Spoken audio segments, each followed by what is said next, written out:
Welcome back to the channel. Obviously, you see I'm here next to our new NOBO 19.3. Got Papa B sitting over there.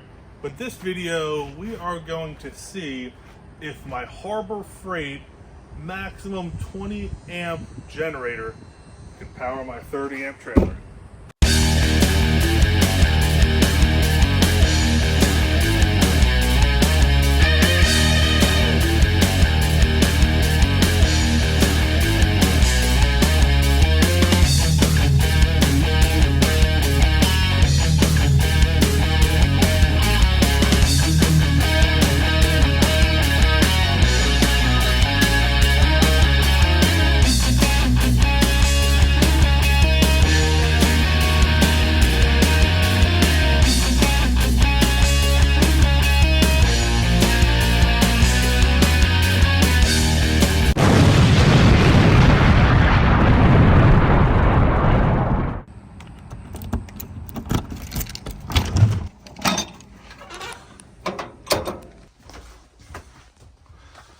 Currently 98 degrees in here, not too bad.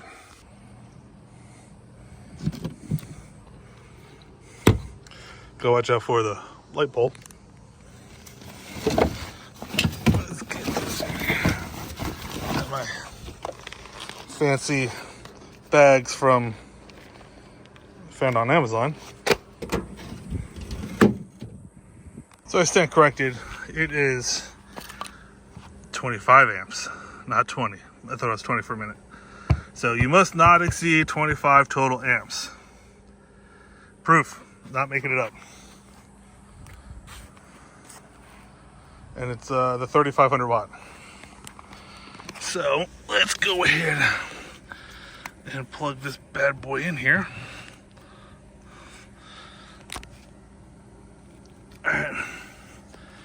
And we got it all hooked up to the other side. Let's go set this camera up and we're gonna fire it up. And I'm gonna switch over to how much amps. This is for the remote start that I added on. But anyway, I'm gonna switch over to the amps so it shows amps to see how much it amps. And then I'll cycle over to the watts to show you how many watts it's pushing out. Now remember, run watts, it's only rated for 3,000 with a peak surge of 3,500 with a max of 25 amps. So this is a 30 amp unit. So in essence, it should draw up to 30 amps. So let's see if this thing could handle it.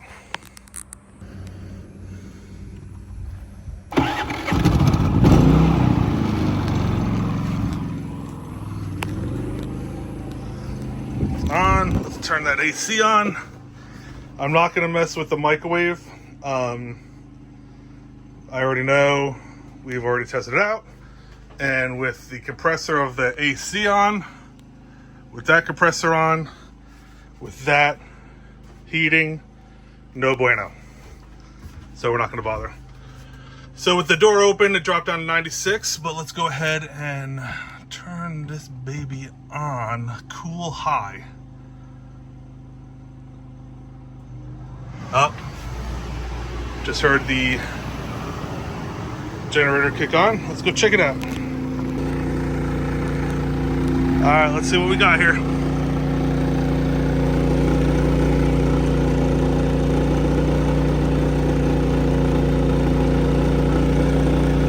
Only pulling 21.4 amps at 2592.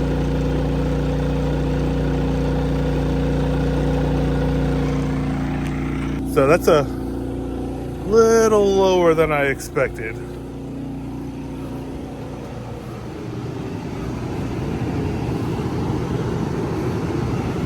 So let's go check out the solar controller.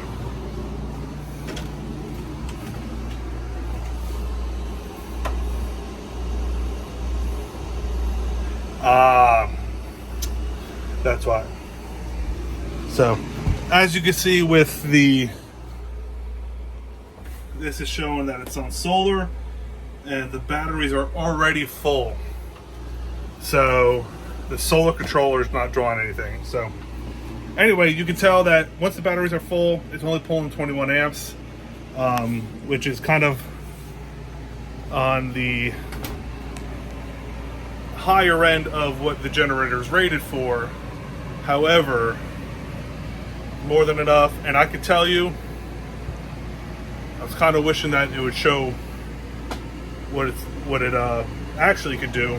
I could tell you could do quite a bit more than that. So when the batteries are not fully charged and that's drawing amps, you know what? Well, let me finish this up. So with that charging, it'll pull up to like 28 amps at like 3,800 watts, running consistently, doesn't even shut off. I promise you that. But since the batteries are charged, let's go ahead and kick this thing on and see what happens. I'm assuming that it's gonna overload the generator and the generator's gonna shut off. But let's go ahead and see what it does. So the generator's now down to 11 amps at like 1,400 watts. So after the initial surge of everything, it is blowing out cold. Make sure you check out the video of a few upgrades we did to that AC. So nothing too crazy, but I think it helps. So let's go ahead and fire this little microwave convection oven on and see what happens. See if this generator can handle it. Let's see here. What if I just do...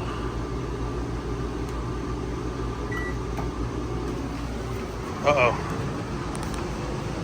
It's going. It's going. Can it handle it? Uh-oh. I think overload's flashing. Overload's flashing. Overload's flashing. Gonna hold on to it. 25.6 amps. 0.7. 0.6. Over 3,000 watts. 3,050. 30. It's holding. It's showing overload. Flashing overload. It's gonna kick off.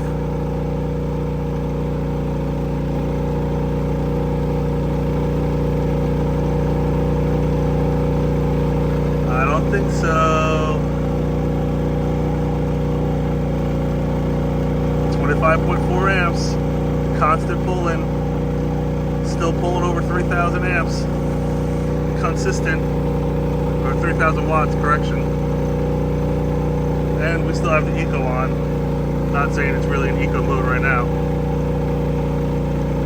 I set the convection for 2 minutes, so after 2 minutes, if it doesn't kick off, I think we're pretty good to go.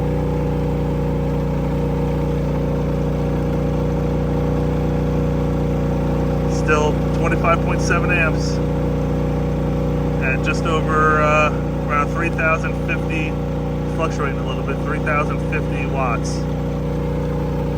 So it's over the wattage of what it's, over the wattage and amps it's rated to do running watts. Not by much, but still over. Oh, overload turned off. Overload is no longer flashing. Drop down. Still over 25 amps. Oh, it just turned off. Meaning the microwave just turned off. That was our 2 minutes. Wow.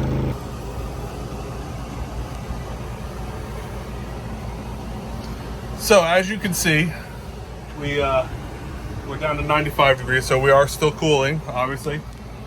Still blowing cold air. Got the door open, no big deal. We're not trying to cool the whole coach.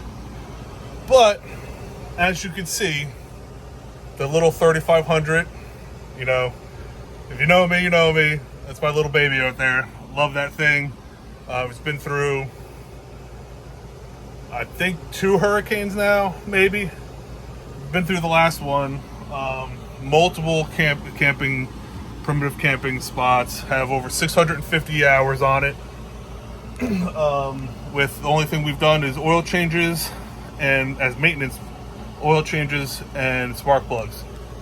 We've made some modifications. You can check out those videos on our channel. But if you get a coach like this, That's a 13.5K AC unit. So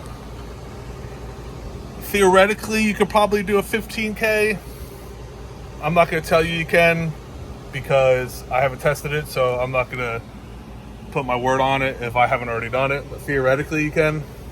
But a 30 amp unit, if you play your cards right, the 3500 watt has more than enough power for you. The only thing you're running into issue with, coming from experience, is if you have the AC on with the compressor on now. Just because the fan's on doesn't mean the compressor's on. So when the compressor's on, and unfortunately you don't have a control over that, it surges depending on the temperature, so it turns on and off constantly. Along with the, where am I pointing? The convection oven, that surges too, with the solar controller. So long story short, if you are still charging your batteries off of solar and with the solar controller, if they're not up to fully charged, you could only run one or the other. One, the AC, or the microwave. So if you're trying to cook dinner or trying to do something, turn off the AC. Trust me, I know in South Florida that is definitely not recommended, but who microwaves anyway while you're camping? Get out there and cook. But anyway, just run one or the other. I prefer the AC. I prefer cooking outside.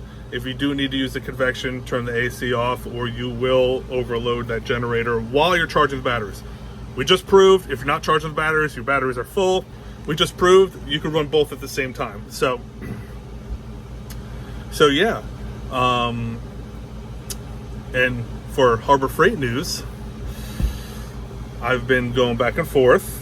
They have just released their 5,000 watt inverter generator. I've been complaining for years now about Harbor Freight doesn't have anything in the middle between their 3500 and their 9500, or I'd say years, but the 9500 came out a year or two ago. So a year maybe I've been complaining that there's nothing in the middle, and I wish there was. Well, it's like the Harbor Freight gods have been hearing my cries. They came out with the 5,000 watt dual fuel too. You run off of gas or propane. What? It's literally like every upgrade that I've been talking about on the channel for the 3500. Harbor Freight was like, you know what? Damn it, Chris is right. Let's make a 5,000 watt and do the big tires, the remote start from factory, and the dual fuel. I mean, Jesus. It's almost like I kind of know what I'm talking about here.